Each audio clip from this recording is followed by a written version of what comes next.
The planet's puppet masters almost surely have a plan. There's clearly maybe something there beyond the realm of man. And until you've thoroughly tested every last close-justed view, I find the more you think you know, the less you really do. That's true, Dr. Zayas. Very well. Where would we be without THC?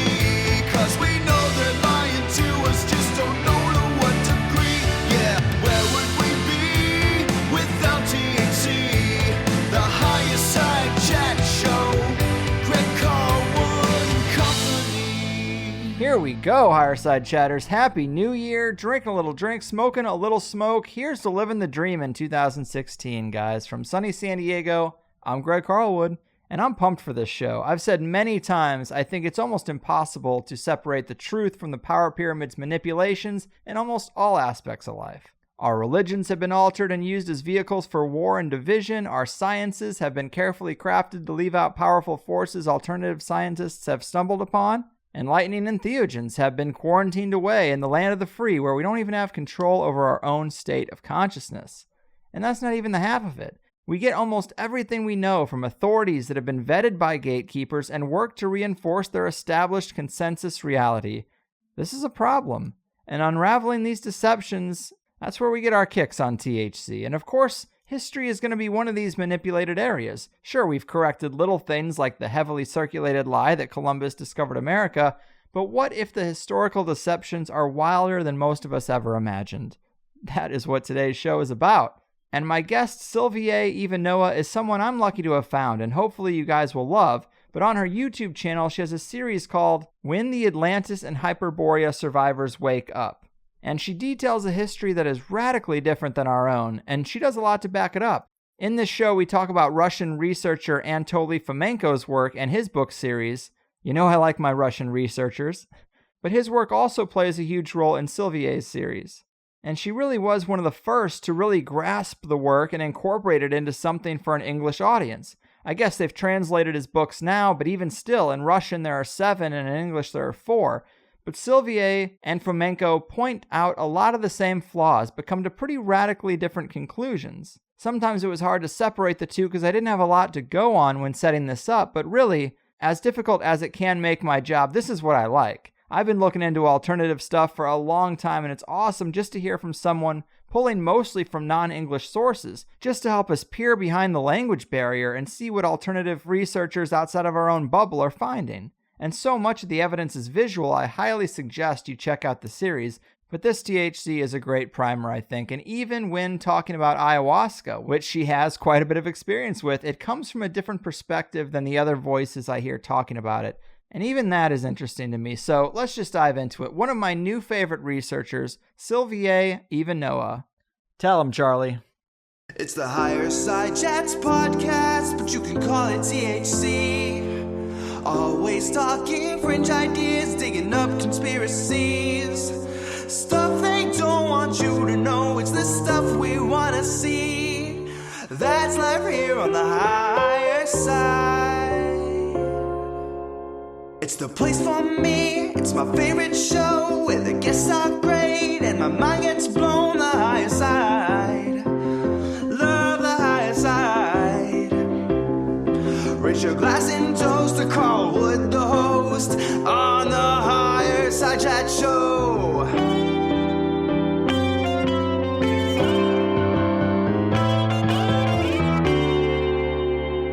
That's life here on the Higher Side Chat.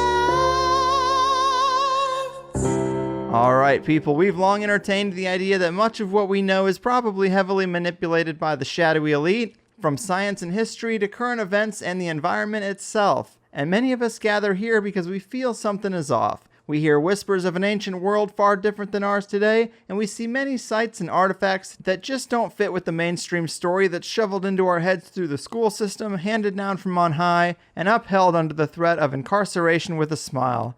Well, today we're going to examine the idea that our entire timeline of history and civilization's development is a fabrication cooked up by those nefarious few only a couple hundred years ago, and in the words of today's guest, Silvie Ivanowa, was forced upon all corners of the earth through military might and reinforced ever since with constant propaganda.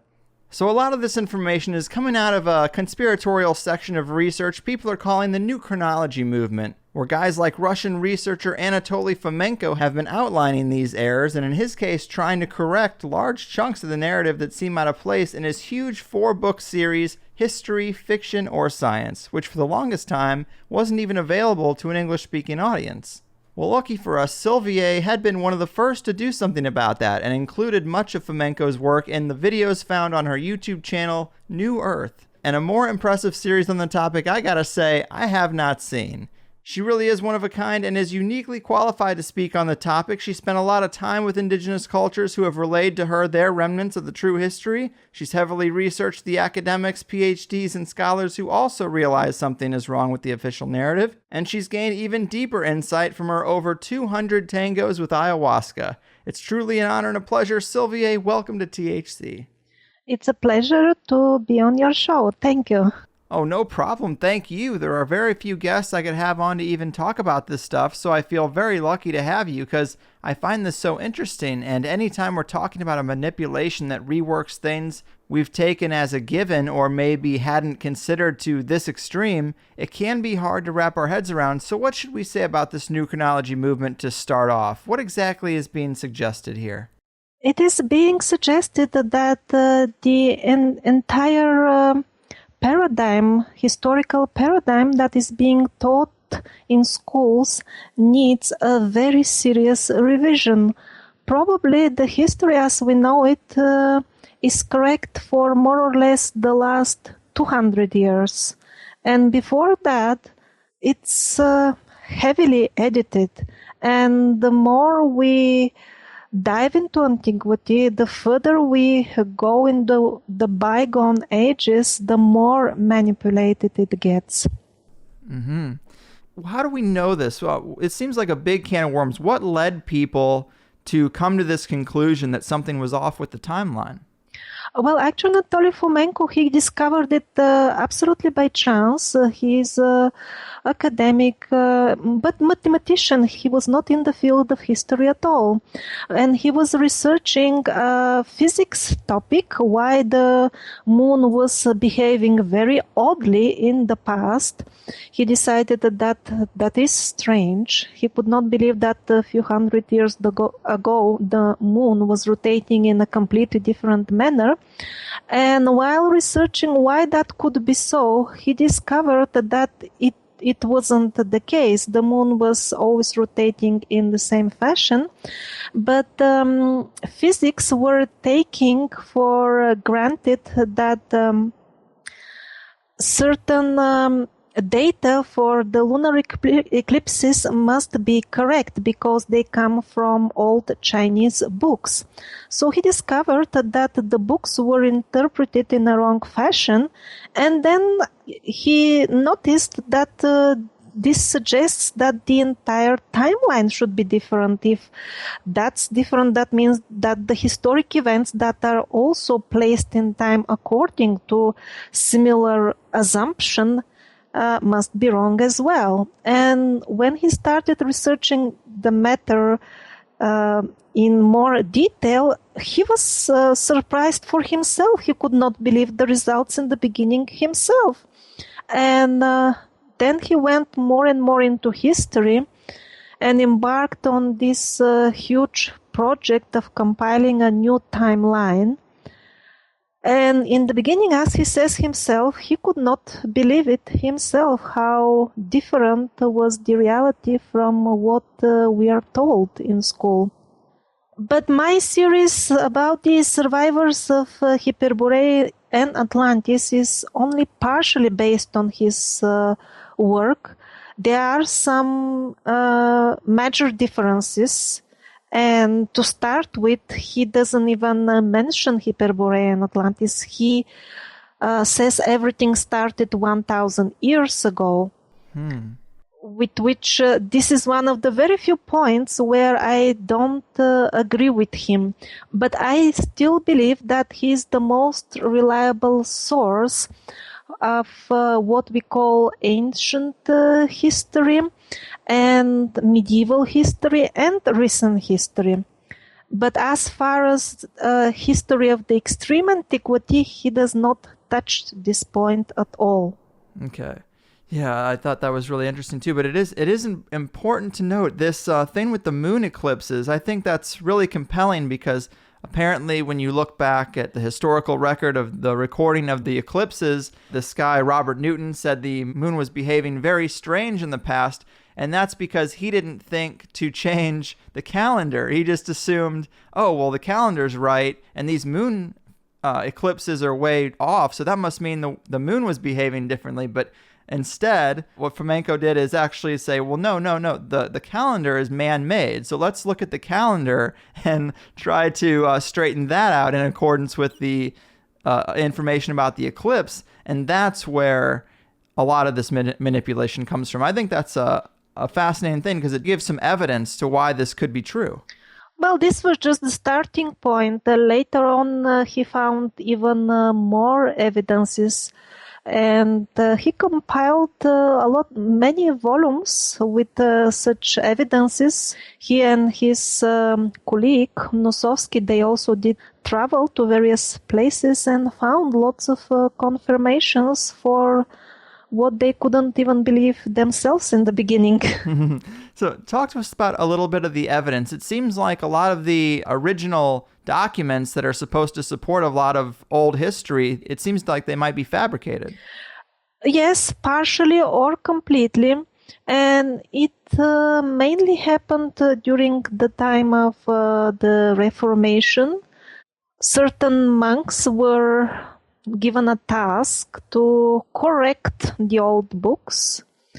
And, they did their work. They corrected the books to suit the new paradigm into which the humanity was channeled, was made to walk in. The new paradigm in which the humanity was artificially placed.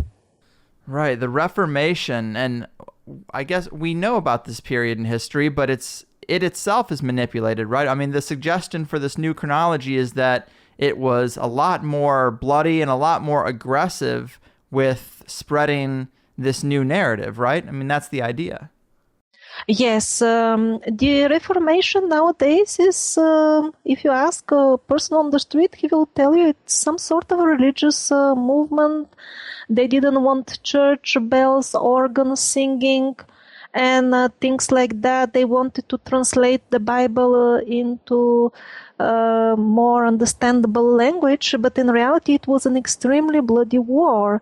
Many nations in Europe had large percentage of their populations simply wiped out.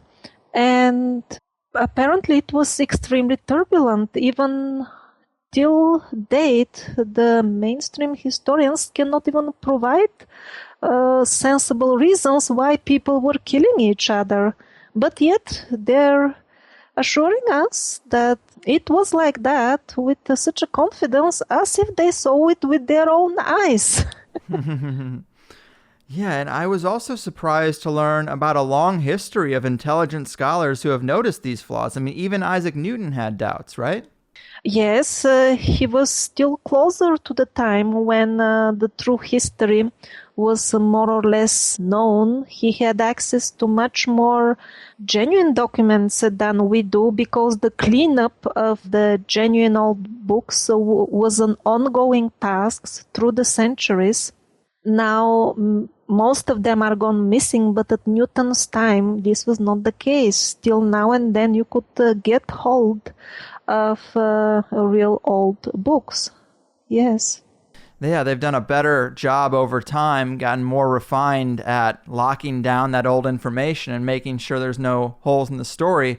I wrote down a couple of descriptions from your video of the scholars who have noticed this and have been discredited, just so people can get an idea that this isn't just one or two fringe researchers. There's this guy, Gunnar Heinsohn, lived in Germany, studied philosophy, economics, and sociology in Berlin, obtained his PhD in 1973. Since then, he's taught at the University of Bremen in Germany. He was one of the first German critics of chronology, and in 1982 co-founded, together with three others, the Society for the Reconstruction of the History of Humankind and Nature.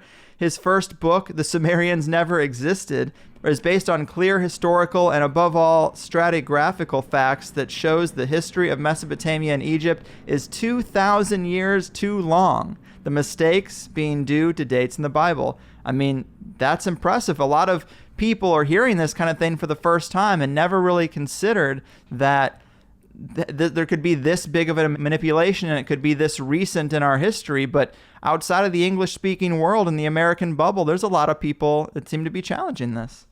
Yes, and it's not a new thing. The new chronology is not a new idea. Before it was known maybe under the name of the artificial 1,000 years. That was a keyword many years ago. Many people started noticing that 1,000 years are very strange. They couldn't find any buildings that were surely built during these 1,000 years. Also, for 1,000 years, all progress of humanity kind of stopped, even on continents that supposedly developed in complete isolation.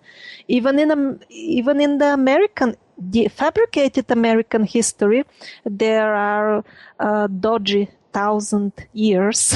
Yes. And there were other librarians and other scholars who have been noticing through the centuries that the books of supposedly ancient authors, ancient Greek and Roman authors, were not at all ancient. They were just books written by their contemporary fellows. And this has been going on. Mm-hmm. And this is extremely, extremely important because these sources are nowadays quoted as something absolutely indisputable. Right. On, for example, channels like history channels and so on. And that's where people gather the impression about their history. It is. And can you explain to us how we get our mainstream story of history? I think most people think of it as an ever-changing culmination of human knowledge, but you talk about this official chronology, which was just established in the 16th and 17th century, as really almost entirely based on the work of this guy, Joseph Scaliger, and a couple of his students. Is that right? Yes, they compiled this semi-truthful history. There are many grains of truth in it, just it is difficult to find out what is exactly truthful and what is not. And after that, it was imposed as an official history with the power of the authority of the governments. And that's what people... And this is what most people nowadays do not understand. When they see historic documentaries on the famous channels, they think that this is the opinion that is held by the majority of scientists. But this is not the case. This is the opinion of scientists that are allowed to appear on such channels. Mm-hmm. There are many even mainstream scientists that hold completely radical opinions. Most people don't even know that many scientists think that actually monkeys evolved from humans.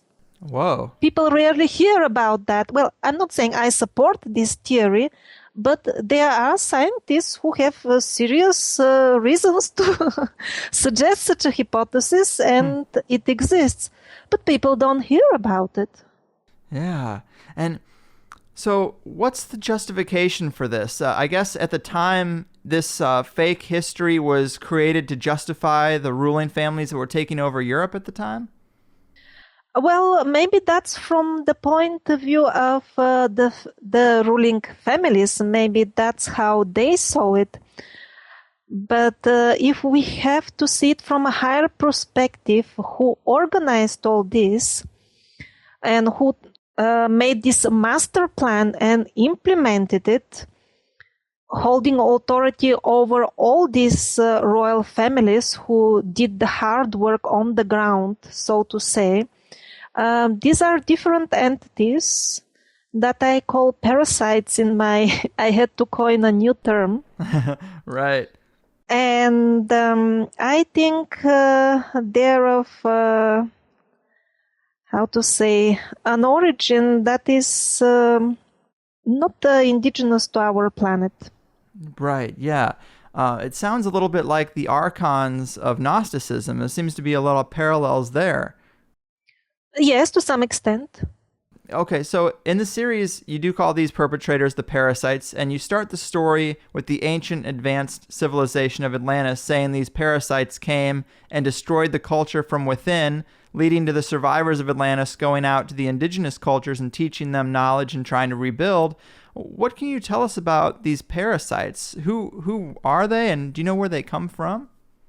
Well, that is one topic that I have decided on purpose not to get into in my documentary, because I always tell people when they ask me about aliens and other races, it is best to see it for yourself. There are too many sources online, but I think it is different when one experiences the things firsthand. There are methods for those who are really keen to do it.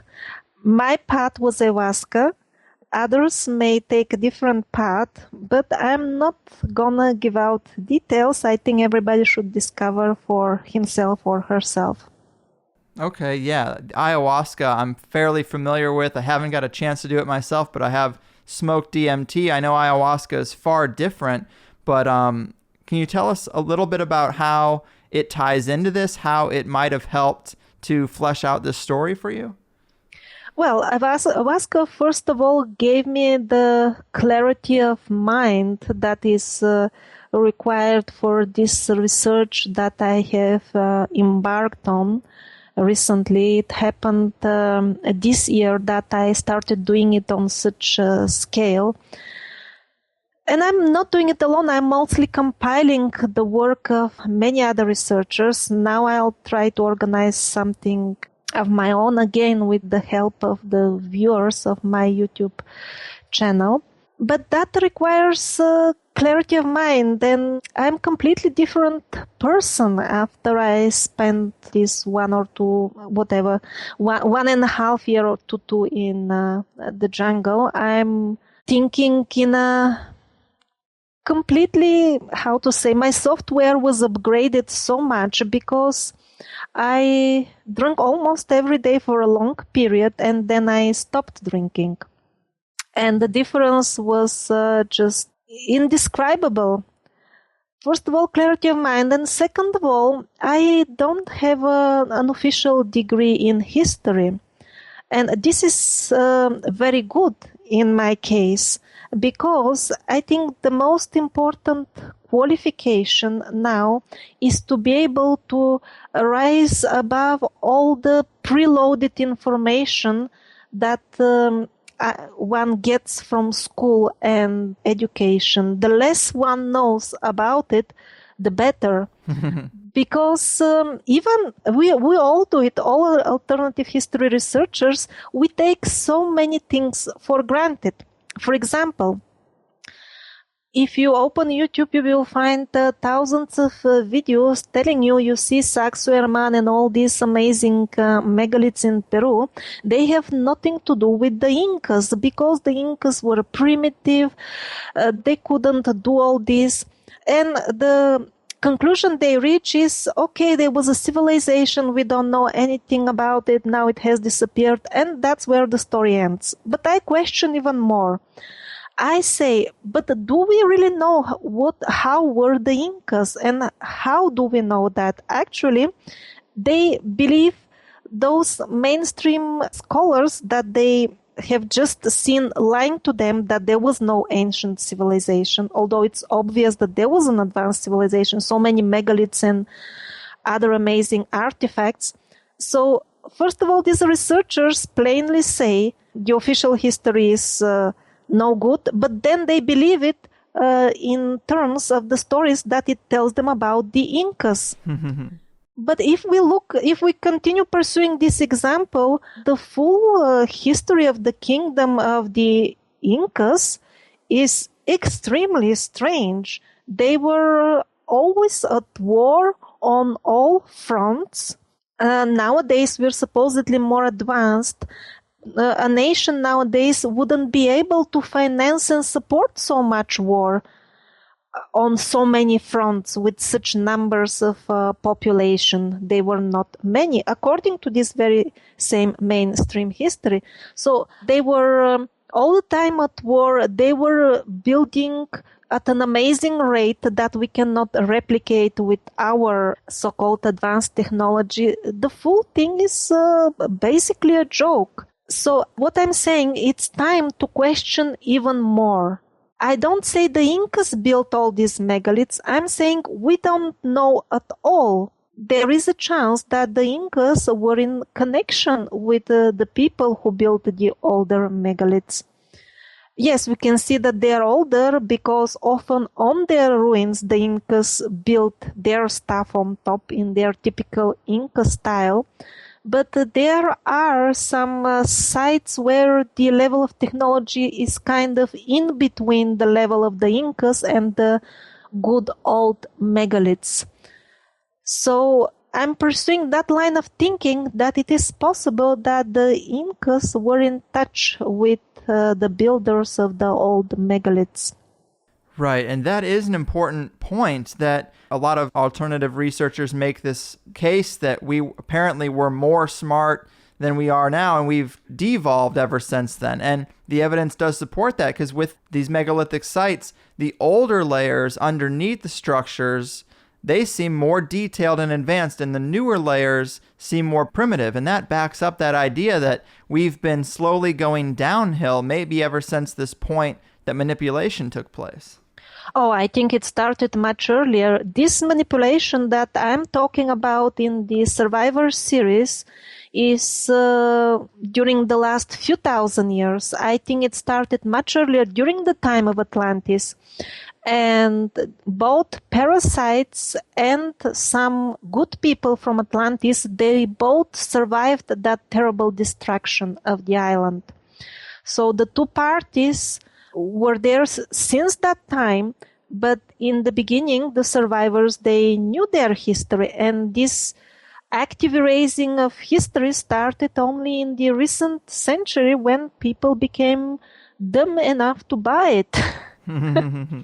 And so in this paradigm, we're putting Atlantis at about 7,000 to 10,000 years ago. Is that right? No. At this time, I have no dating for Atlantis.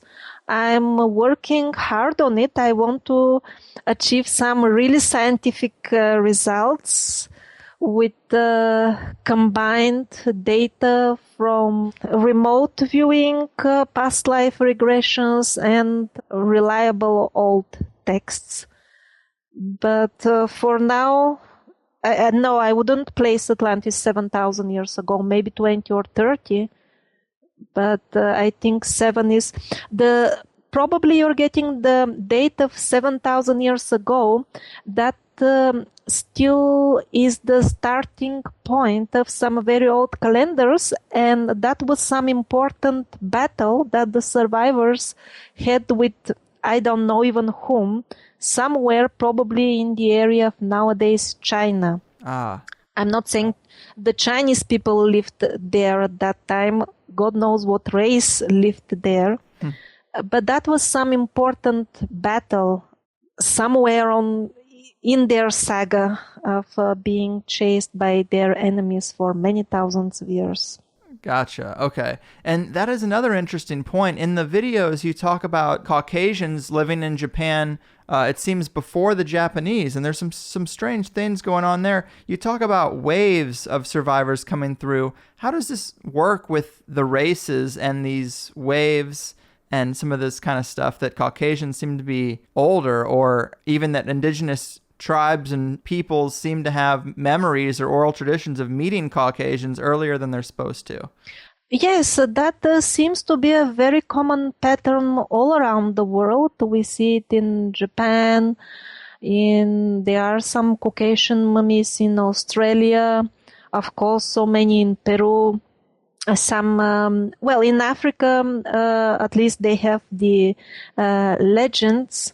But since you asked about Japan, initially the Ainu people, that is well known and is not disputed. But what is not well known is that these samurais were actually, they belonged to the Caucasian race. And that's why Fomenko and Nosowski, they visited Japan a number of times. And they were very impressed to see with their own eyes confirmation of their newly discovered history. Right. You show a picture in the documentary of one of the last remaining samurais, and it's so crazy that he doesn't look anything like what we're shown in the movies about samurais. Yes, that's in the museum, the local museum where the last group of samurais committed suicide.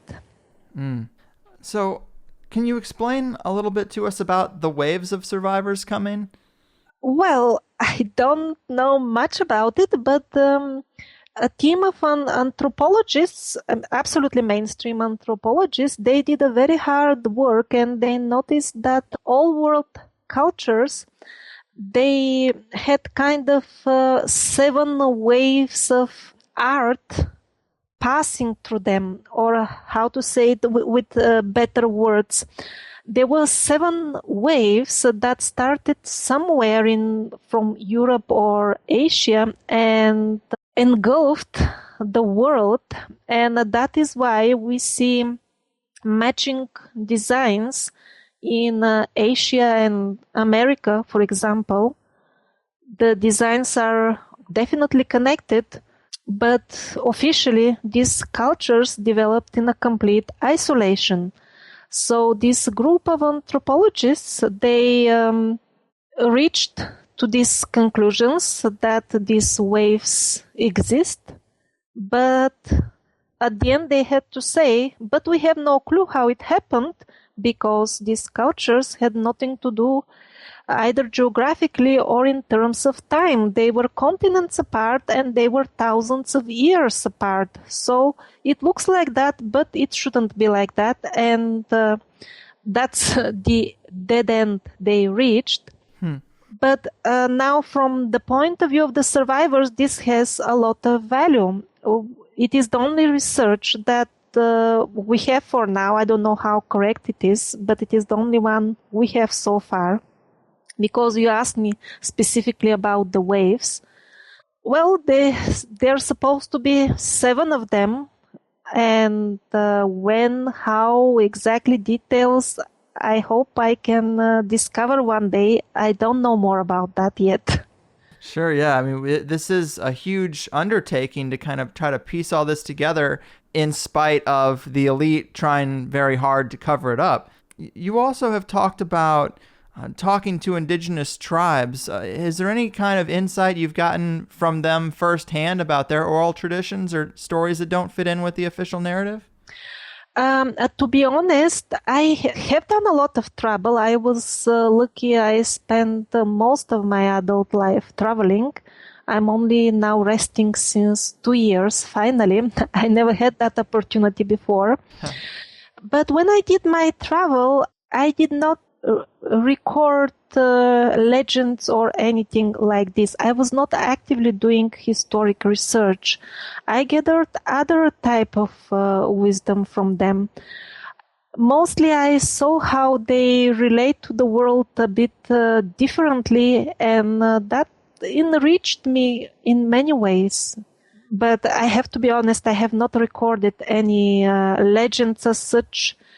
Sometimes, now and then, for example, from the Peruvian jungle, on the topic why ayahuasca survived. It is such an amazing thing. It is such a deprogrammer from this matrix that we are put in by force, by being born in such a society, and ayahuasca just deprograms you in such a miraculous way. So how could the parasitic forces allow such thing? Well, it happened like this. These tribes, I saw myself because I was there, they live in such an inhospitable environment. The floods are so bad. Few months every year, their houses are just covered with water. In many villages, that is 2-3 meters high. It is just a normal thing. It's not some unusual flooding. And they just take their possessions, which are usually 2 or 3 pieces of clothing and 1 cooking pot per 20 people. And they just go to some hill and make some sort of shed and wait for the floods to finish and get back to their simple homes. So this is a kind of difficult life. There is no infrastructure, and with the advanced ones, it was just too uncomfortable for us and we couldn't reach there. That's why those people could keep the tradition. Right. And I was asking them about legends and about ayahuasca, and they told me, no, we are wild people. We didn't have any, that's what they told me. I'm not offending them. This was told to me by Shipibo people. They told me, no, we don't have any culture. We never had any writing even or anything at all. It is the Incas who had all that, but they sent us to these bad places to live with the flooding because we eat people and we are not eligible to become civilized like them. Oh, man. And what we know is actually very, very little. It is only the Incas who had this knowledge that you are asking us about. So if the uncivilized people who call themselves uncivilized had ayahuasca, the knowledge of ayahuasca and how to educate themselves with the power of ayahuasca, then I'm asking, what did the Incas have, the educated ones? We can't even imagine. Right. Man, so a big shocker in this theory is that it seems like our history of different cultures has been stretched out a lot longer than we're told, especially when it comes to a culture like the Egyptians or something. And I think skeptics might have a little trouble with this. How do we throw out things like carbon dating and the fossil record and other methods that we have that give us the story we have today? How can we distrust that kind of science? Well, we can distrust it by educating ourselves and reading about it. If we spend, let's say, a few days researching all the materials on carbon dating, we'll find what the mainstream scientists themselves say about its reliability and its accuracy. It has accuracy with a range of a few thousand years. That's what they say, but this is not told in the documentaries shown, for example, on the History Channel. Over there, they give you a simplified version. They simply tell you, with carbon dating, it has been established that this happened during the reign of this and this king. Right. So you are given a conclusion, but you are not given details of how the experiment, how the actual test was conducted. And usually these tests are not conducted the way they should be. The right manner in which you do a proper carbon dating test is you send a sample absolutely anonymously. Not the way they do it. They attach a tag with the expected result. And surprise, surprise, you are always right. No, there should be no tag attached. It should be completely anonymous. And also, a sample should be sent to few laboratories that should test it independently, because the nature of the tests performed is like this, that they give random results very often. One test cannot be trusted. If you want reliable results, you must have it tested in 4 or 5 laboratories, and the people working in these laboratories should have no clue what are they testing. And then they will give you a range of, let's say, 2,000 years, and that is the actual result. Mm-hmm. But these details are, especially the accuracy range, is not explained in the history textbooks. It is not explained in the documentaries that form most people's view on history. Just some year is given, and people get the wrong impression that there is a test that can give you such an exact dating, but that is not the case. That is just one side of everything, which is the good side. I mean, there is definitely some truth to carbon dating. It is not a complete farce. But the sad part, it is that it depends upon the speed of certain reactions, chemical reactions of the carbon. So what is exactly this speed?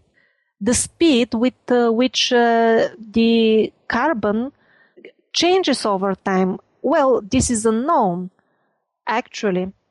But they have to use some sort of value for this speed to get results for their tests. Otherwise, the equation will be incomplete. You cannot solve an equation when all the parameters are unknown.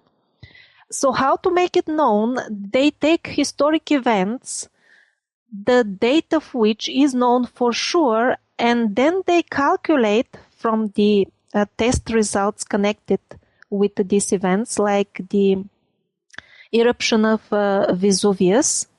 They test the organic materials that were buried under this eruption. And all that is with the assumption that Vesuvius erupted this and this year during Roman times. Well, now the problem comes that this is taken as indisputable truth, which is not at all the case. In reality, this volcano erupted probably 300 or 400 years ago. Well, even if it is just a hypothesis that it erupted 300 or 400 years ago, still it is highly questionable that it erupted really in Roman times. But this is one of the main events, the eruption of Vesuvius, that was taken in consideration when the values of the change of carbon were calculated. And the other events that were taken as certain in terms of time when they occurred, they are all, maybe not all, I don't know them all, but at least many of them are highly questionable. So if the events are with questionable time, then the result will be also highly questionable. Right. I mean, that does make sense. It's like the elite or these parasites, they establish tools that reinforce what they want us to believe. And then any scientists or academics or PhDs who are really trying to do the work, they're dealing with faulty tools. So they come to faulty conclusions. Is that about right? Yes. And also I am asking, what is the problem to just lie about the results? I mean, they have been caught lying so many times. Mm-hmm. Yeah, they have been caught lying quite a bit. And you mentioned the Roman Empire. A part of this paradigm suggests that there really was no great Roman Empire, right? There was something very similar to it. The Roman Empire and many other empires are just reflections of the empire of the survivors, what I call. At some point, the survivors had to withdraw to only certain areas of the planet. In the beginning, they were spreading their culture all over the earth. But when the parasitic influence got stronger, the need of boundaries appeared. And then this country, I don't know how this country called itself, but nowadays we call it with many names, and many of the ancient empires are only reflections, or as Fomenko calls them, phantoms of this great empire. Right. This is one of the big areas of deception here, is that apparently the story that we're given is just really the story of human warfare and religious warfare. And we're told that we were always fighting and warring, and royalty was just conquering indigenous people everywhere. And it seems like at this time of the Reformation, or maybe slightly beforehand, due to this parasitic influence, the land used to be a lot more communal, I guess. That we used to be a lot more of a united people is what is being suggested here, and that the institution of countries and borders is kind of what created this division, and creating this division was all part of setting up this new control grid. Is that kind of accurate? Yes, most definitely. If you have an enemy, this is the most elegant way to finish the enemy off. Make the people that you are fighting fight themselves. This is genius, and that's what they have done. We are now killing ourselves. There is no need of external force. And we organize ourselves into wars and all kinds of not very nice activities.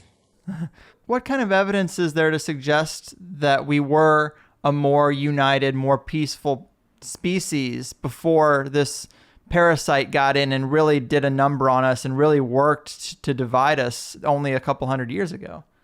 My guess for now is that it got really bad some 1,000 years ago.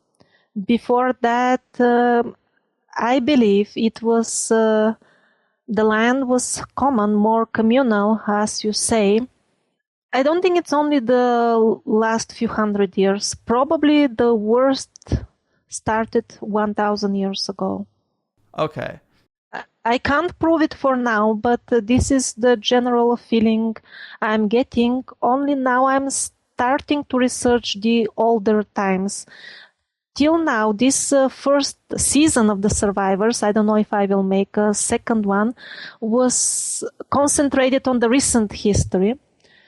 Now I'm turning my attention to the really ancient one, but it seems that the worst started 1,000 years ago, and Christ came 1,000 years ago to try to diminish a bit the evil that will be upon humanity. To some extent.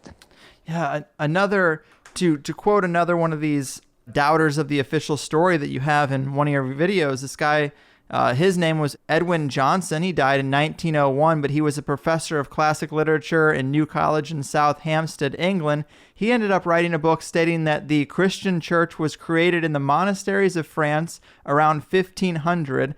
The classical works of the fathers of the church were written by poorly skilled monks. The New Testament followed later, and there are no older texts. And it points to the historic invention of printing. Martin Luther's Reform was the first attempt to block the expanding French Catholic Church, and before that, there was no church at all. And that is super interesting to think that, I mean, we're told the year 0 with the Gregorian calendar is kind of where the Roman Catholic Church was established, and to think that from year 0 to 1500 is an invention. They kind of created their own back history. In general, yes. I don't think the full Christianity was created at that time, but at that time it was twisted. That's my perspective. That earlier the Christianity was much purer.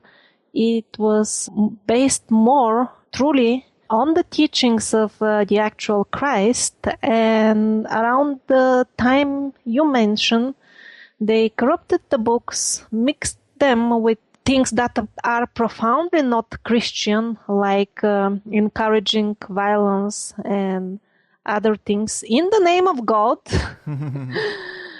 I think this is fundamentally not Christian. I don't think this is part of the original teachings of Christ. And at some point, even the very God of Jesus Christ was substituted with another entity. Even mainstream accepted texts, records of that time, and the scholars were complaining, how come there is such an edition of the Bible? Why are they adding so many things Why are they adding even a new god? This is a major development. We don't want that. Moreover, this god seems to be very cruel. This doesn't look like the God of Jesus Christ. So there were protests. They were recorded in the history, but it's more or less as nowadays we protest against the GMO and so many other things. It is recorded, but little happens. And to go back to trying to back up this idea that there was a lot more cross-contamination between the cultures and it was a lot friendlier than we're led to believe, apparently there's a lot of Russian artifacts that have religious symbols on them that they shouldn't have. And also Egyptians apparently had some references to interacting with Christians, which is also way different than our official history. What can we gain from those kind of insights? What can you tell us about those anomalous artifacts? Well, maybe we should stop calling them anomalous. I think they are the normal, actually. Fair. What can I say? Full passages of the Bible are written on the ancient, supposedly ancient walls of the Egyptian temples. I don't mean that all of the wonders in Egypt, including the Great Pyramid, was created a few hundred years ago. No, probably there was something even before that. But the demise of the culture happened much later than we are told. That's the main point. It was still thriving during the time of Christ. That is why they suppressed the real dictionary and the real translations of the Egyptian texts. There is such a dictionary, but they said, oh, that's wrong. Why it is wrong? Well, because they say it's wrong. And then they started to looking for some other type of translation. And once they made somebody famous, that is Champollion, he deciphered the hieroglyphs. And they made a big noise about it. And after the full world was convinced by the mass media that Champollion finally deciphered everything, then they started silently admitting, actually the older translations, they were also correct. And now we understand, now that we know the truth. And actually the older translations are same like the newly discovered translations. Everything is the same, just you're not allowed to have Christian stuff on the walls of the Egyptian temples. And many others.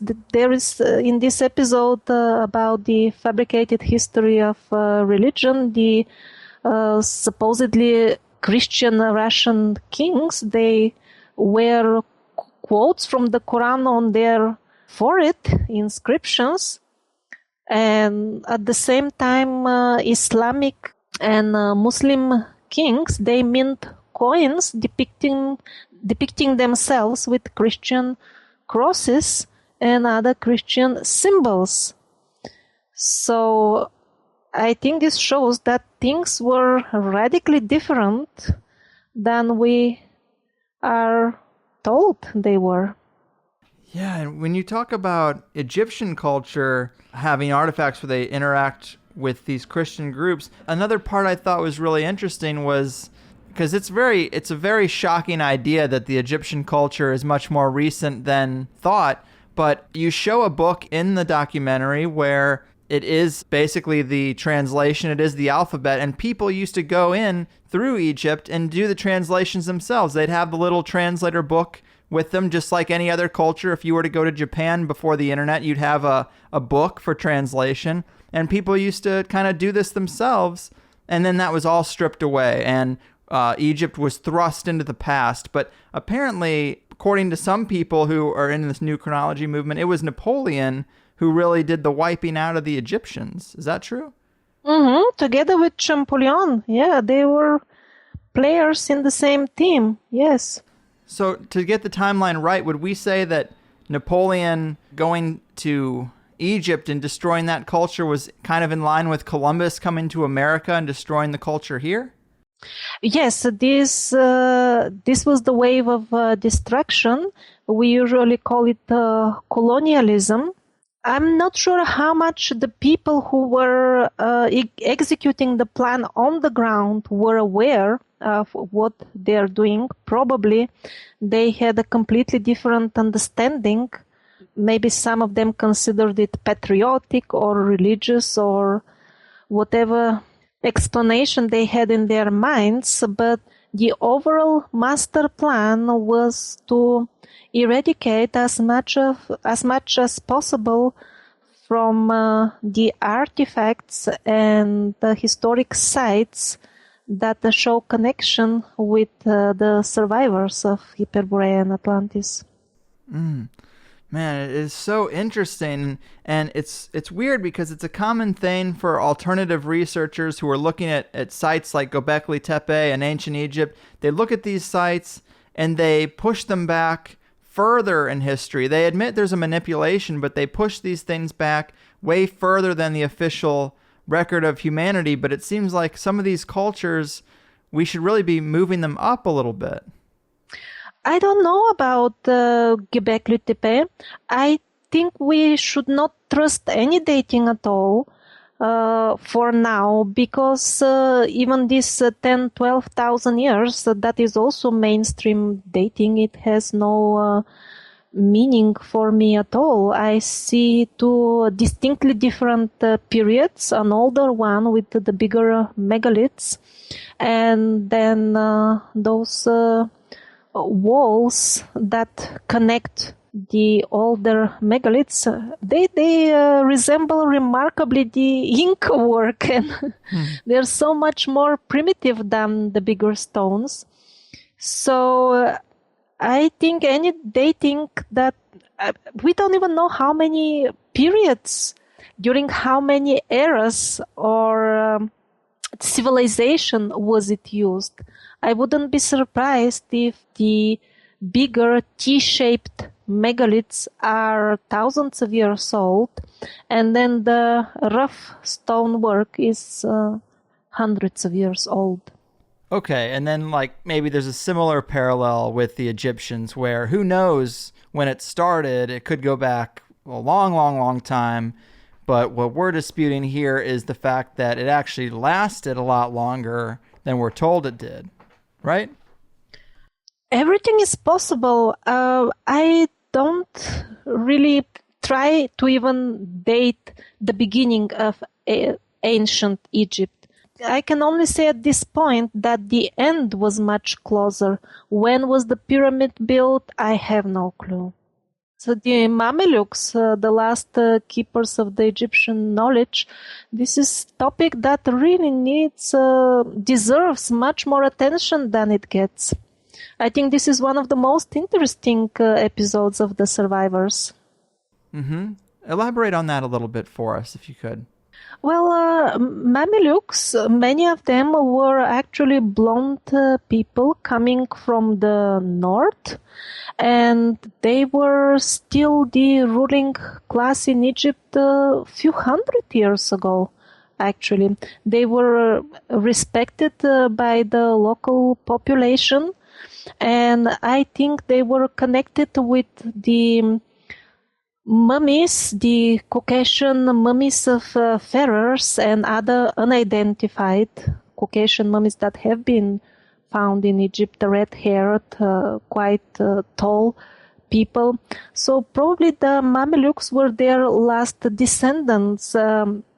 There are records that they were Christian, the Mamelukes.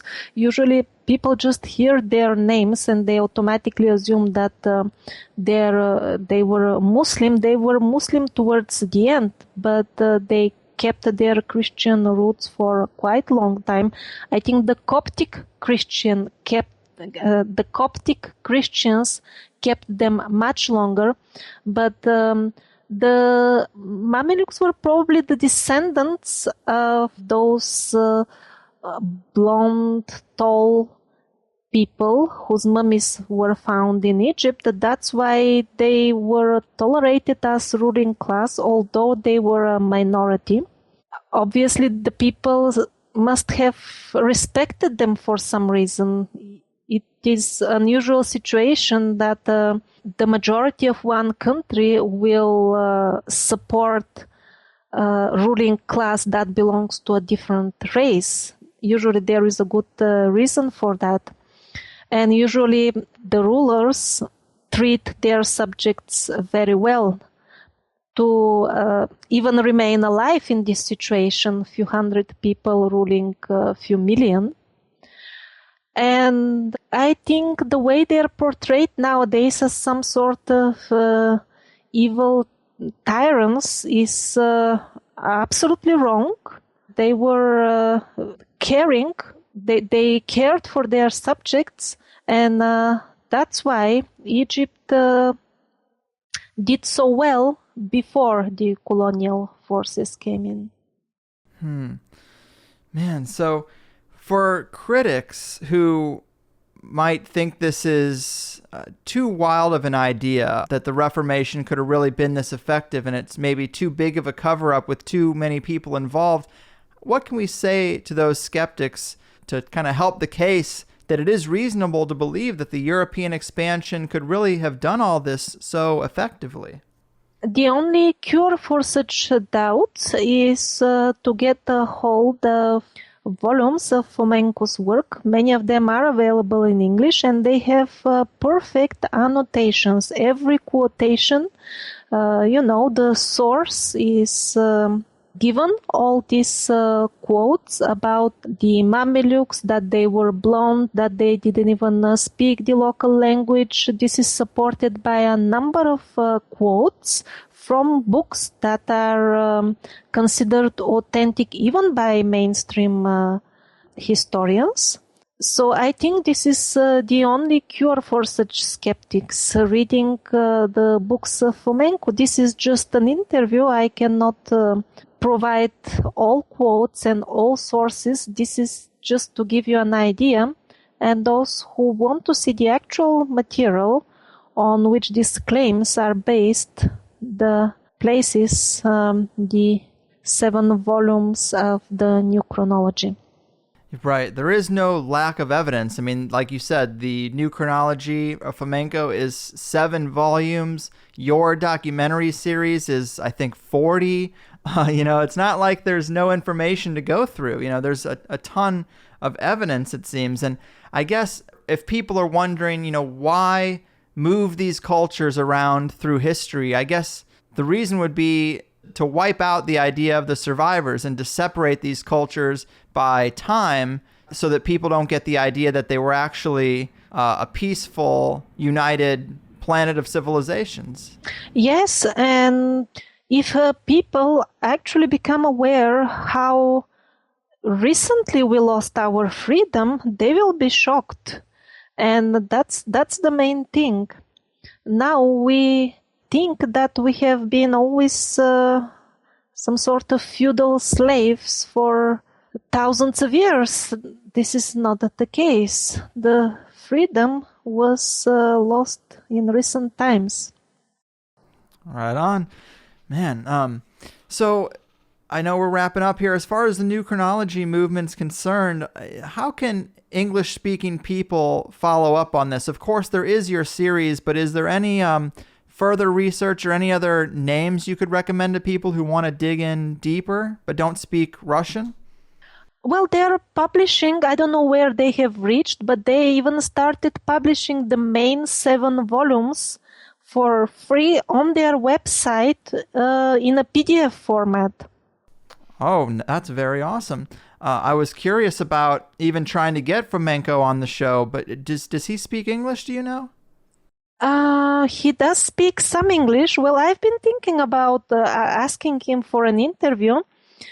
You should, definitely you should. There is a contact form on his website. Please, this will be very interesting. Yeah. I'd really want to help further this study and expose it to English-speaking people. This is right up our alley and what we do on the show. Maybe if I can contact him and get in touch, maybe you could translate for us or help facilitate the conversation.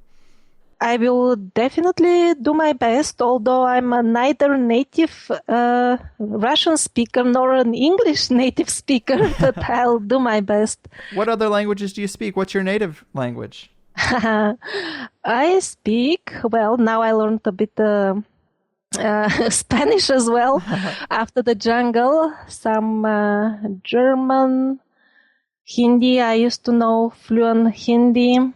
Also, I speak Bulgarian. What else?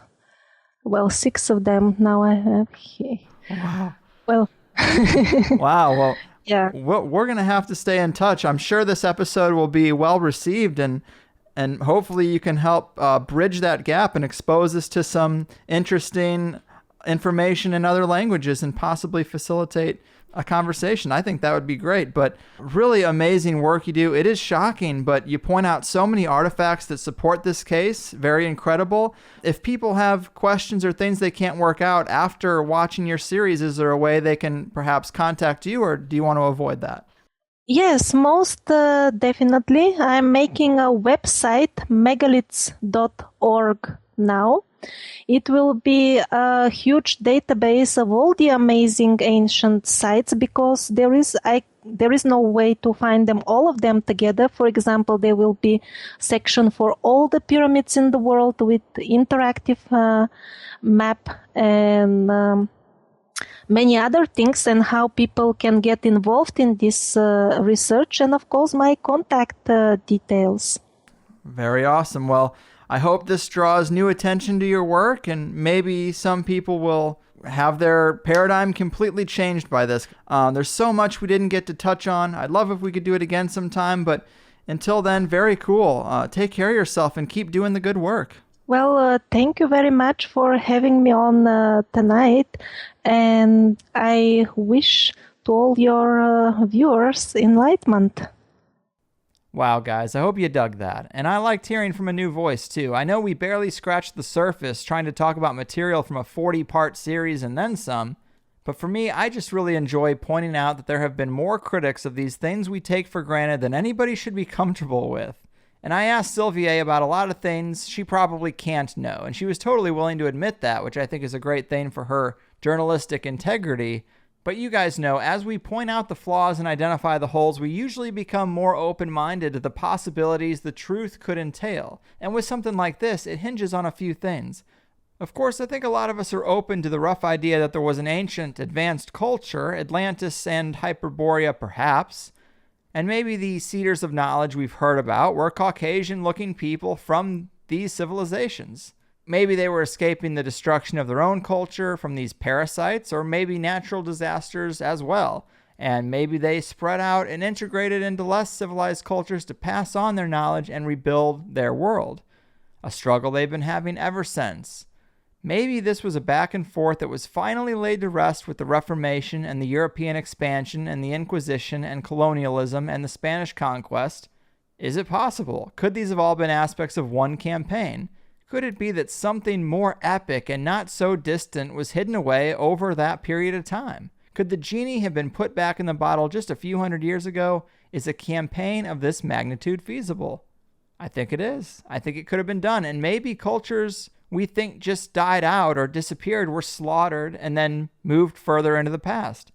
It sounds weird, but we're faced with so many things that don't make sense. What happened to that true psychedelic basis for religions in ancient times? What happened to all those megalithic sites? What's the deal with all the artifacts and clay pots and kids' toys from the past that have dinosaurs on them? We talked about a few of them in the Plus show, but they're there. And maybe something happened just a few thousand years ago that destroyed these advanced cultures, radically altered the planet, killed off the larger reptiles that may have been normal at one time, and caused the catalyst to build all these underground tunnels and cities around the planet. I mean, hell, just realizing that humans could have walked with dinosaurs. And I'm not talking about creationist stuff. In fact, a lot of these guys and the flat earth guys are going in this direction that dinosaurs never existed, that it's all a fabrication. But I've seen artifacts that depict dinosaurs, and places like the Smithsonian won't display them, and I think there's a reason for that. And it's not because they were made up. But even this notion that dinosaurs and mega mammals lived with man in the moderate past is enough to justify the huge tunnel systems. And we've even heard of giants too. How would you hide from man-eating giants in the ancient Americas? Most likely underground. I don't know. And I'm no expert, clearly.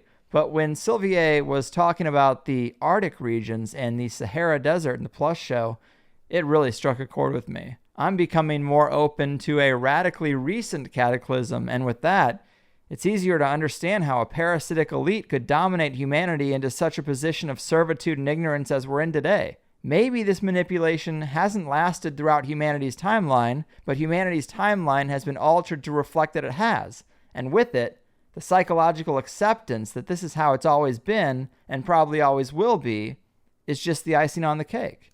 Ask yourself if you think this is possible. Before the time of the internet or the telephone or the car or the plane, could a powerful group amass enough resources to pull this off? Well, we talked about the Roman Empire being a fabrication, and how interesting we're told that it lasted from like 700 BC to 1453, 64 years before the Reformation. So if you have a period of time where you want to rewrite history and establish a certain dominance, you pretty much have to leave the last 60 years alone because people are still alive. But 64 years is about the time you could start making history up.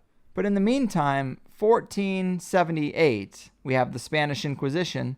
1492, we have Columbus in America. A few short years later, 1518, Cortez in Mexico. Could this be all part of the same elite and the same campaign, the same parasite making sure that their way is the only way, their history is the only history?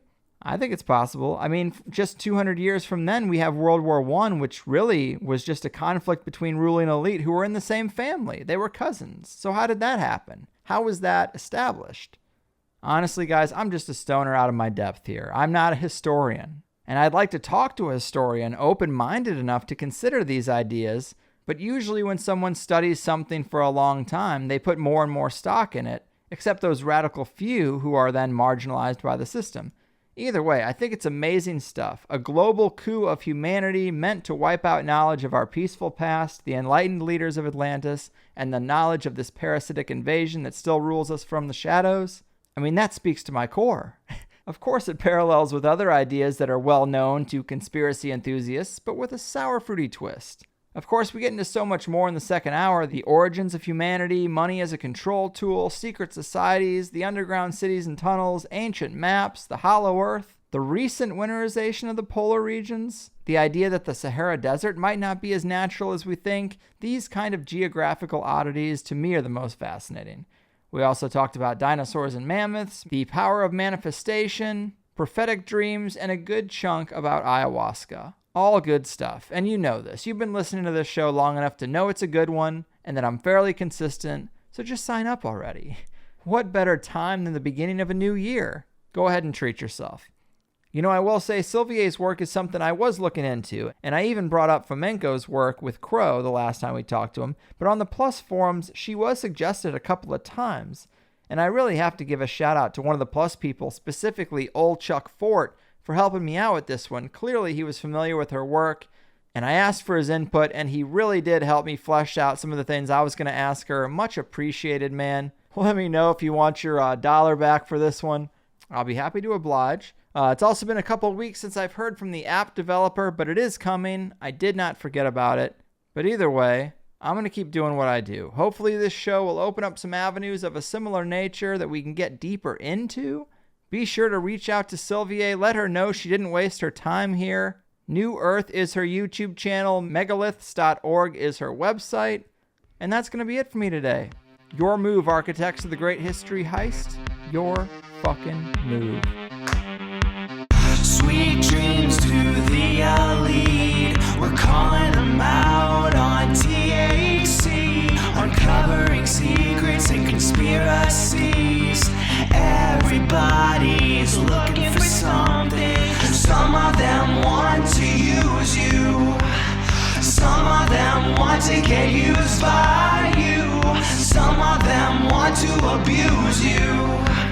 Some of them want to be abused.